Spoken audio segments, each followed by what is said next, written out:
Hello, everyone, and welcome to today's webinar, sponsored by the National Conference of State Legislatures, the Forum for America's Ideas. My name is Gene Rose, formerly of NCSL, and now with the strategic communications firm of Marmillion & Company. This is the fourth webinar that is part of the NCSL University series. We hope you will join us as we explore other issues and provide professional development opportunities throughout the year. Previous sessions on social media trends, social media policy issues, and child abuse reporting laws are all archived and available on the NCSL website at www.ncsl.org/NCSLU. Those sessions are free for state legislators and legislative staff at any time. Today's webinar focuses on the fiscal health of the nation's states. Last week, NCSL released a periodic survey called State Budget Update Spring 2012, which analyzes and shares information collected from legislative fiscal offices from across the country. The report provides a snapshot in time on state finances and provides insight to future trends of state revenue. Arturo Perez, the Program Director for NCSL's Fiscal Affairs Program, is with us today to share the information on the latest state budget update.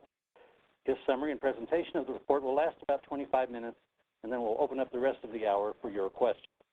You may drop a question into the chat box, which is located in the bottom right-hand corner of your screen at any time during the presentation. Thank you again for joining us today. And now, armed with fresh data collected from the state legislative fiscal offices from across the country, here is Arturo Perez. Thank you, Gene, and good morning to all. Thank you for joining us this morning for this presentation. Our latest state budget update basically finds that the states are in generally good situation in regards to state finances. It's a continuation of where we left off with states back in December when we last released the state budget update, fall 2011, where states reported that revenues were generally positive. It's some good news for states, or I should say continued good news for the states, as no major budget busters are being reported on the expenditure side for states. There's fewer budget gaps being projected for the upcoming fiscal year, FY2013, and for the first time since before the recession, small number of states, small unobligated balances are being reported for FY2013. At the same time, there is some degree of uncertainty that still lingers over state budgets, as high unemployment levels are a concern in the states. Additionally, the impact of on state budgets from still uncertain federal deficit reduction plans presents general questions for state officials. Additionally, the rising costs from programs such as Medicaid and the steady drumbeat of debt crisis news in Europe only adds to the cautious state budget outlook that was reported by legislative fiscal officers in our latest report. We asked questions in our most recent survey regarding state tax collections performance in fiscal year 2012. For most states, this was through February 2012. The states had information regarding their major tax categories. In regards to personal income tax collections, which account for about 34% of total general fund tax collections, the number of states that were reporting personal income tax collections exceeding estimates was 13. That includes D.C. 16 states in this graph, as you can see in the yellow shading, were on target with their projections. But at the same time, there was 14 states that indicated that their personal income tax collections were below estimate or underperforming through February in most cases, and then 8 states do not levy a personal income tax.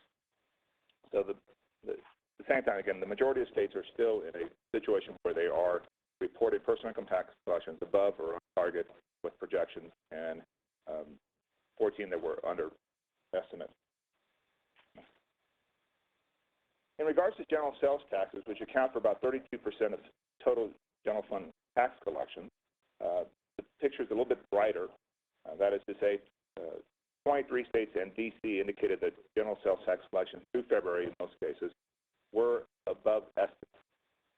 Again, this is good news for the states, especially given the recent years in which general sales tax collections, personal income tax collections have been relatively weak. But this is some good news on the general sales tax front.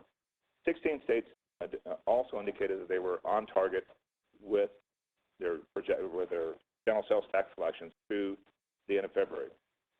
And only 6 states indicated that they were below estimate on general sales tax collection. In regards to the corporate income tax, which accounts for about 5% of total general fund tax collection states, 22 states were above estimate, while 15 were on target, and 8 were indicating that corporate income tax collections were below estimate, or below target, including D.C. What's interesting is we looked at the analysis, we analyzed the findings from the report, was that we found that 4 states, Idaho, Minnesota, North Dakota, and Oklahoma, all saw collections in these major tax categories performing above estimate. So there's a mix or unevenness in regards to the way most states reported their tax performance through the end of February. That is to say, some states were above estimate on 1 or 2 categories, and only a few states were above estimate in all 3 major tax categories. In regards to underperformance, Louisiana was the only state that reported that they were below estimate in personal income, general sales, and corporate income tax collections. But they were performing above estimate in regards to their severance taxes. In regards to severance tax collections, which is one of the other categories we asked states about, the reporting from the states was that 10 states were above estimate in regards to severance tax collections, while 8 states indicated that they were on target with severance tax collections, again, mostly through February. And 4 states, Kentucky, Missouri, Utah, and Wyoming, reported that they were underperforming relative to their projections on severance taxes. Some of this has to do with the situation involving natural gas prices, as those states indicated that they were underperforming relative to where they had estimated natural gas prices to be, and the low natural gas prices are affecting the overall performance. For those states that have oil production taxes, the high oil production prices or the high prices on oil have been helping out in regards to their exceeding projected estimates. South Dakota and Texas have raised their estimates on energy for their severance taxes, and even having raised their estimates, we're still running ahead of estimate through February. The other question we also asked states in regards to tax performance relates to real estate transfer taxes. The real estate transfer tax is a good measure of housing sales activities in the state, and we've been watching this over the last few years through the housing crisis as housing was adversely affected by the economy, and real estate transfer taxes took some noticeable drops. But as of late, the real estate transfer taxes have been performing relatively well, as we noted that 18 states were coming in on target or above expectations through February. Only 4 states, Maine, New Jersey, and Pennsylvania, and West Virginia, reported that their transfer taxes were below their current forecast. Miscellaneous taxes in 17 states came in on target or above expectation. Another part of the survey that in terms of what our survey asked was in regards to the question about spending overruns in fiscal year 2012. There is general good news in regards to spending overruns in FY 2012. That is to say, most states do not have any significant budget busters to report. In fact, 27 states and D.C. said there were no budget busters in their fiscal year 2012 as of this point, while 22 states said they did have at least one or more programs that were over budget. Medicaid, for example, was reported to be over budget in 10 states, but compared to last year, there was 20 states that indicated that Medicaid was over budget at that point. So half the number from last year's survey at the same point in the fiscal year. Public welfare or human service programs were reported to be over budget in 5 states, and in 4 states, there were some. It was reported that corrections was over budget, and only 2 states plus D.C. indicated that K-12 education was over budget in fiscal year 2012. So Taken all together, this is moving in the right direction for states as some of the spending pressures have diminished. And in fact, relative to where we were last year, as we look at K-12, corrections, public welfare, and Medicaid, they've all decreased in numbers. So the spending pressures have eased and are providing some relief for states. In regards to Medicaid, a couple of states like California and New Jersey indicated that the over expenditures, or the fact that they were above estimate, had to do with the fact that there was delays in federal approval for programs or waivers, and that this had added costs to their program. I'll continue talking about the spending overruns in FY2012. Some of the other issues that were mentioned by states in regards to being over budget, such as corrections, were relatively minor. In the corrections budget in Iowa, for example, was only $7.5 million above budget, and that was needed to that was only what was needed to bring it back within budget. In D.C., the K-12 education over expenditures were due primarily to food service costs that had exceeded the reimbursement rate from the Department of Agriculture and was only about 4% over budget for FY2012. As we talk about as we look at the notes again, regarding Medicaid, there was a couple other states, including Maryland, that indicated the general fund deficiency for Medicaid for about $78.1 million as they tried to cover some reimbursement for Medicaid providers for mental health, hygiene, and fee-for-service expenses that were above where they had estimated for the FY2012. This next slide is pre-enactment FY2012 budget gaps. This is actually just a look back to last summer when we asked states what their FY2012 budget gap situation looked like. And as you can see, we had quite a number of states, in fact, 38 states in Puerto Rico that had estimated at that time that they were facing a budget gap in fiscal year 2012. 21 states actually had imbalances of 10% or more. As we move to the next slide, you can see that this is now the situation in regards to FY2012 post-budget enactment.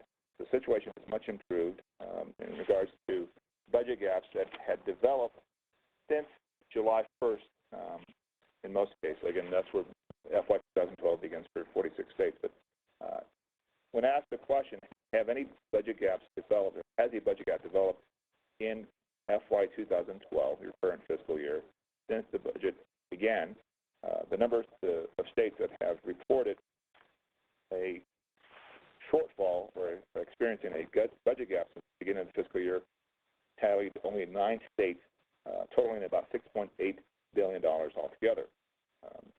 Alabama and Washington, for example, were the only states that had budget gaps in excess of 5% of their general fund budget. And 3 states, California, Louisiana, and Pennsylvania, indicated their budget gaps for the current fiscal year, mid-year gaps, were between 1% and 5%. When we've asked this question in the past 3 years, the total mid-year budget gaps, the aggregate amount reported by states, was much more significant. In fiscal year 2009, that number stood at about $77 billion. In FY 2010, that number was at about $28 billion. And in fiscal year 2011, the mid-year budget gap tally was about $12 billion. Again, in this year, as for the budget gaps that states have reported, it now stands at about $6.8 billion. And some of these have already been addressed by the states or in the process of being addressed by the states. Next slide, please. Our latest survey also asked the question, and it's the first time we've asked this question since before the recession, and that is, does your state project a fiscal year 2012 unobligated ending balance? And this is, in fact, another indicator of the good financial news that's coming out of the states. Being that this is the first time since before the recession that budget gap, that unobligated ending balances are now starting to be reported in the states. 29 states in the District of Columbia actually project that they will end fiscal year 2012, which ends on June 30th for most states, with a positive ending balance equal to about $9.1 billion on an aggregate basis. But one note of this, one should note that this total, the $9.1 billion, only equates to about 1.4% of FY2012 general fund appropriations. So while it is good news for the states, and it is good to see the states are now starting to report unobligated imbalances, it should be taken in terms of in the context that it is a relatively small amount, but a move in the right direction for states, and an additional bit of good news, especially given in light of the last 3 or 4 years states have had to deal with significant budget shortfalls. Some of these some of these unobligated ending balances that were reported in the survey are relatively small. For example, Rhode Island noted that their projection stands at about 0.002% of their general fund budget. So, but nonetheless, they are still projecting a positive ending balance at the close of the fiscal year. Of note, maybe, is a state like Nevada, which just 12 to 16 months ago indicated that they were facing a 30% general fund budget gap in fiscal year 2012, and now is expected to show a modest unobligated ending balance in fiscal year 2012. Some of this has to do with the fact that FY2011 resulted in some better than expected revenue performance, some unexpected general fund reversions, and the fact that sales taxes and other revenues in the current year have been performing better than expected. So taken all together, Nevada has swung back from one of the states that was facing one of the larger budget shortfalls for FY2012 to the point that they're actually projecting a positive or unobligated ending balance by the close of this fiscal year. Next slide, please. Related to the question of unobligated imbalance was the question that we asked states as a follow-up, which is, are there any current plans that your state has for the use of these unobligated imbalances? As you can see from this slide, 21 states indicated that they were planning on using or depositing these a portion of their unobligated imbalance or the entire amount into their rainy day fund accounts. 21 states are going to make some sort of deposit. In many cases, this is due to constitutional or statutory requirements for deposits that are triggered when state revenues or economic growth exceeds specified levels. In Minnesota, for example, it's required that they deposit their excess revenues into their budget stabilization fund until it reaches $653 million. In West Virginia, at least half of any unanticipated funds must be deposited into the revenue shortfall fund. Next slide, please. Another question that we asked states in regards to unobligated imbalances was whether any had plans to move the unobligated imbalances into the next fiscal year or a rollover into FY2013. 19 states expect to tap excess resources for this purpose. Michigan, for example, the governor has proposed using an estimated ending balance of $500 million to fund FY2013 appropriations, while in South Dakota, officials approved $27.8 million in excess funds for FY2013 needs. So we do have a fair number of states that are going to use their unobligated imbalances in fiscal year 2013. As we mentioned earlier, FY2013 budget gaps still are present in a number of states, but both the number of states with budget gaps and their size of the projected gaps are declining. And this is a good trend for states, especially given some of the large budget gaps that states have had to deal with in recent years. The number of states that are projecting budget gaps and the size of those gaps is declining, as I mentioned. In total, the 16 states and D.C. that are projecting budget gaps estimate that it would be about $16.2 billion that they are facing in FY 2013. When we add in the number of budget gaps and the amount that some states resolved for 2011 legislative sessions, the total for FY 2013 at this point will stand at about $32 billion. We noted that 7 states reported gaps in excess of 5% of their general fund budgets for FY 2013, and at least 8 states have gaps that are below that amount, or that percent, in regards to FY 2013. Next slide, please.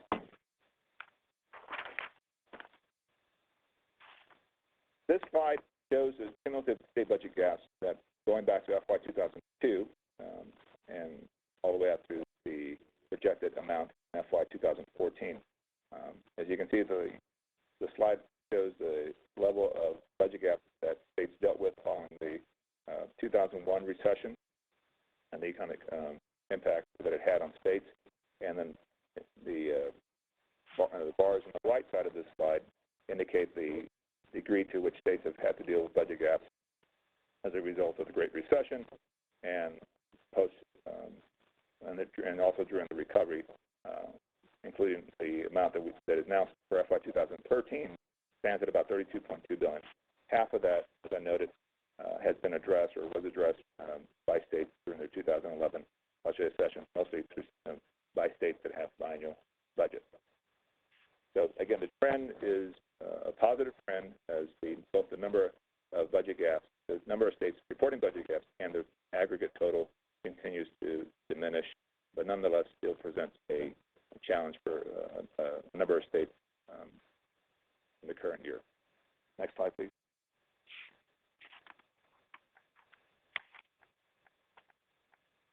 Of great interest to a number of people who follow state finances is the return to peak. FY 2008 represented the year that most states had a peak before the Great Recession hit.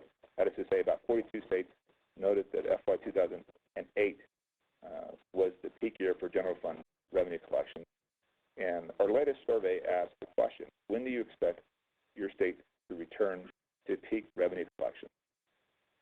15 states noted that FY 2012, or about 1/3 of the reporting states indicated that FY 2012, the current fiscal year, will mark the return to that peak revenue collection. This is, again, on a nominal basis and not adjusted for inflation.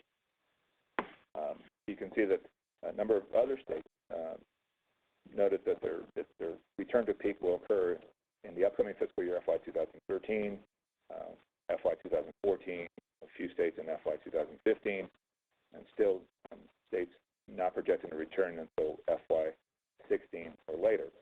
California was the one state that noted that FY 2017 will mark their return to peak revenue collections, and Michigan was the one state that indicated that their return to peak revenue collections will occur during FY 2018. Of note there for Michigan is that their peak actually occurred back in fiscal year 2000. Also of note are the 14 states that indicated that their return to peak is not in their current revenue forecast horizon. So about 1/3 of the states still do not have a projection in regards to when they will return to their peak revenue collections that occurred prior to the Great Recession. North Dakota is the only state that does not apply in this case because each year has been a peak year for revenue collections and was the only state that was not adversely affected by the Great Recession. Next slide, please. We asked legislative fiscal officers a question in the survey, which is, can you please summarize your state fiscal situation? And this word cloud here is built upon the frequency to which certain words were mentioned in their summaries. Cautiously optimistic, no doubt, is the one term that was used most frequently by states in describing their FY 2012 state budget, followed by stable and other words such as steady improvement, slow growth, close to forecast, moderate improvement, and so forth. What it all says is that it is a generally slow and steady growth that is being strong growth, strong improvement, but rather a situation where a slow and steady is the situation for just about every state. And again, this is good news for states, and something that we will continue to monitor in upcoming surveys. But it is a cautiously optimistic situation that most states are in at this time. Next slide, please. As we conclude, we can fairly confidently say that the worst may be behind most states at this time. The state revenues continue to grow and are positive. We have a situation where state year-end imbalances or unobligated imbalances are developing, and that there are budget gaps that are diminishing. The trend appears to be that the very worst as far as state budget shortfalls are behind us. But at the same time, states are cautiously optimistic, as there are still a number of uncertainties. We often refer to the fact that states have gone from the Great Recession to great uncertainty, and things such as unemployment remaining stubbornly high is a concern for states, as well as the strength and sustainability of economic recovery. That, along with the federal act to balance, along with federal plans to address the federal deficit, are concerns for state officials in regards to their state budgets. And with that, we'll turn this back over to Jean Rose and take any questions that anyone on the webinar has at this time. Thank you. Okay, thank you very much, Arturo, and getting through that little technical difficulty there, and thank you, Kay, for picking up on us and moving the slides along for us now. And in fact, you advance to the next one now. We appreciate that. Thank you, Arturo, for that great summary.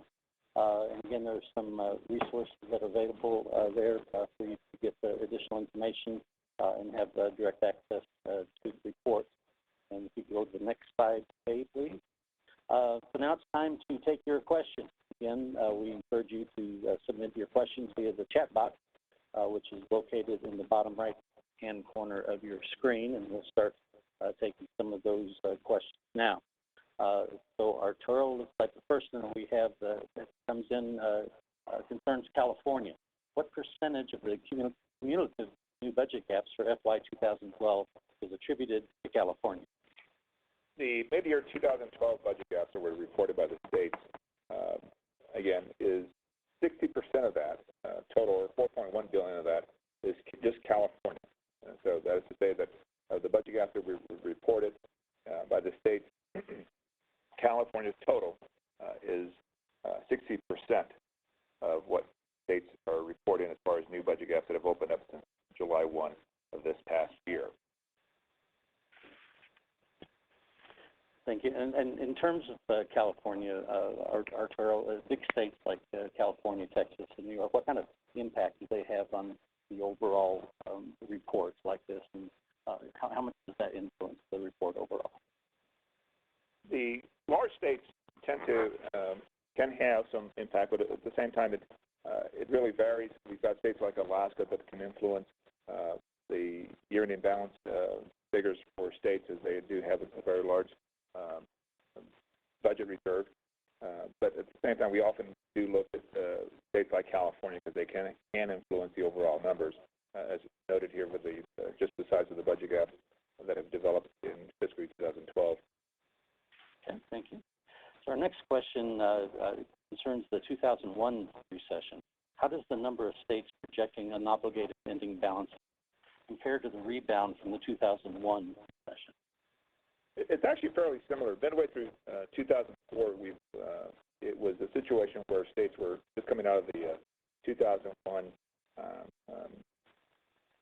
downturn or recession, and there was about 30 states that indicated that their FY 2004 unobligated ending balances were developing, which is, again, fairly similar to what we're seeing at this point, 2.5 years into the recovery.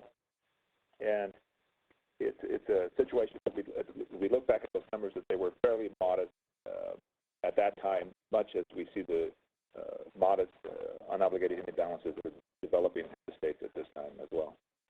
Okay. And what are your plans for the next report? When do you all plan on issuing a new new report on issuing a new report on state fiscal health. Our next look at state finances will be the state budget update, or summer 2012, which will be released in conjunction with the NCSL Budget Summit in Chicago, and will include information regarding the appropriations for major programs in fiscal year 2013. As they will be looking at general fund appropriations for K-12, higher ed, corrections, and Medicaid, and will give us a strong indication of where how states have developed those programs in the new fiscal year. Okay. And I don't mean to put you on the spot here, but in terms of the Legislative Summit in Chicago, what types of sessions can the State Legislative Fiscal Officers expect? What kind of topics do you anticipate that you'll be covering there regarding not just the report, but other types of economic issues that might be of interest? Jobs. So you will have a number of sessions at the Legislative Summit, but there will be a jobs track full of various sessions that will be looking at what the states can be doing to help develop job creation, as well as pensions. We will have a pensions track that will look at the other big issue of the day, which is how states are dealing with the issues relating to their pension obligations and how to address pensions overall. Okay. Well, I guess we'll turn it over to you, Arturo, for a kind of a final wrap-up. Any other words of wisdom or things you want to leave with the audience with today before we depart? Well, we thank all the legislative fiscal offices and the officers that have been instrumental in responding to our regular surveys, as they are very important surveys of that provide us the opportunity to keep our fingers on the pulse of state finances. And for that, we do appreciate the cooperation we get from legislative fiscal offices. But at the same time, this latest survey is, again, a continuation of the good news that the state finances are moving in the right direction. Slow but steady, but nonetheless, it is good news for state finance, given their experience for the Great Recession and the post-recession period. Okay, thank you. And Kay, if we could have you advance the next slide, please. We want to thank everyone for joining us today. As a reminder, you can keep track of all NCSL webinars by going to www.ncsl.org/NCSLU. Our next webinar in the NCSL University Series will actually be held in about an hour and 20 minutes from now. Negotiations expert Dr. David Landis will lead a webinar called Becoming an Effective Negotiator, starting at 1 p.m. Eastern Time. In June, look for webinars on the 225th anniversary of the U.S. Constitution and a session on media relations. On behalf of NCSL, this is Gene Rose. We look forward to being again with you soon. Thank you.